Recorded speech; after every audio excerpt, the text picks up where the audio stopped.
So, we got our first teaser trailer today for the new Star Wars Episode 7, The Force Awakens, and the internet is abuzz, as one would expect. I thought the build-up to the first scene kind of took a bit too long. There was too much black screen, but the music comes in, it accentuates it nicely, and then you have what I believe to be Andy Serkis's voice. He is narrating about something has awakened.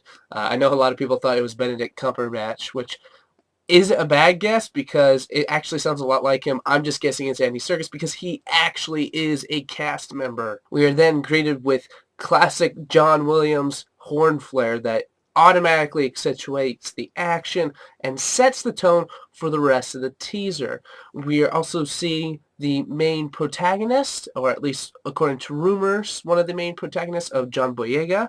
He's a stormtrooper. He has crashed on Tatooine because all good things must start at Tatooine. Of course, there was that one thing. And to be perfectly honest, I don't want the movie to follow what the rumors have been saying because I think the premise of finding Luke's severed hand on Tatooine with the lightsaber, and that's one of the reasons why I'm not holding my breath for this movie. I'm still hoping that it'll at least be decent, but I have plenty of reservations. When they showed John Boyega, I like the probe droid chatter that you can hear in the background, which harkens back obviously to episode 5. Of course, then we have a little taste of what feels like the prequels with Soccer Ball Robot.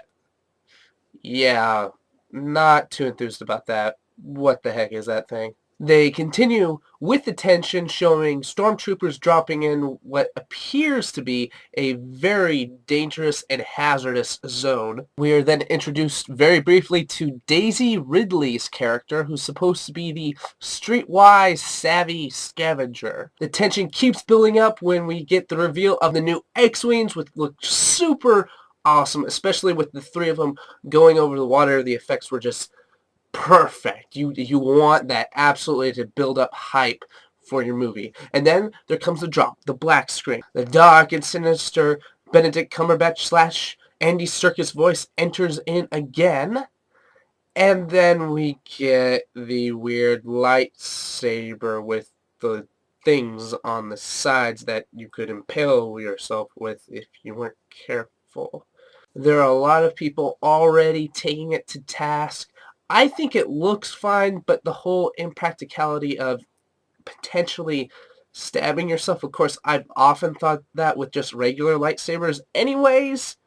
But, we'll just see. The main thing is it implemented well? And that is my question with a lot of things with the new Star Wars movie, and especially with how Disney is going to be continuing with the Star Wars franchise. And it goes back to dark screen, and you hear the voice go, "And the light." And then the triumphant theme music that we all love and know. The Millennium Falcon just zooming. I mean, the camera work when it's doing that loop-de-loop or whatever aerial maneuver you want to call it, that was awesome. That got me hyped up for it. And then, of course, you hear that familiar TIE fighter screech with them shooting. Oh, yeah. I'm excited. I am definitely excited. Despite my excitement, however, I still have my reservations.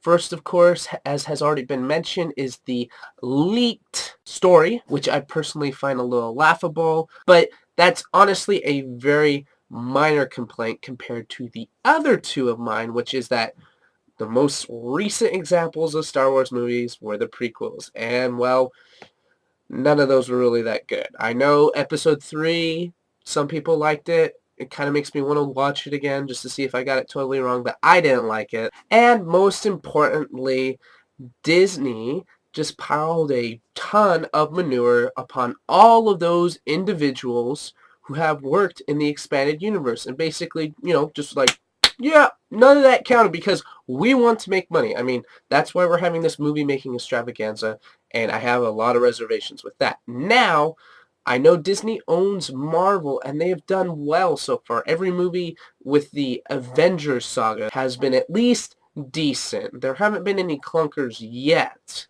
but that doesn't mean that it's going to be the exact same of success with Star Wars. Now, I'm sure they have plenty of smart and talented people, but you know what? That's probably what they were thinking with the Star Wars prequels, and, well, we all see how that turned out.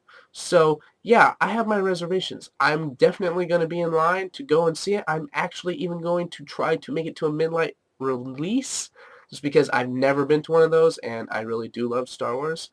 But yeah, I have my reservations, and there's a reason why I call Disney the evil empire, because of how they treated everyone who worked on the expanded universe. I actually know one of the authors that her claim to fame is she gave Luke Skywalker and Myra Jade Skywalker their child.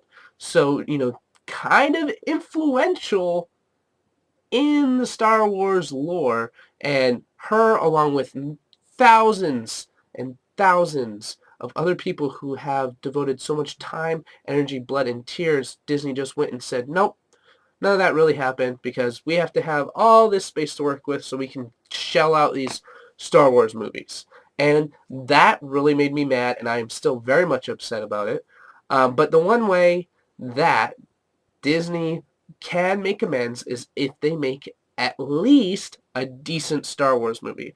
Of course, another thing that they really have to do is Star Wars Rebels, their first foray into Star Wars, has to be good too. Another thing that they could do, which probably won't happen, more than likely won't happen, they could issue an apology or issue something just saying, I know, we realize this rubbed a lot of the people the wrong way, but we needed to do that for the projects that we had in mind.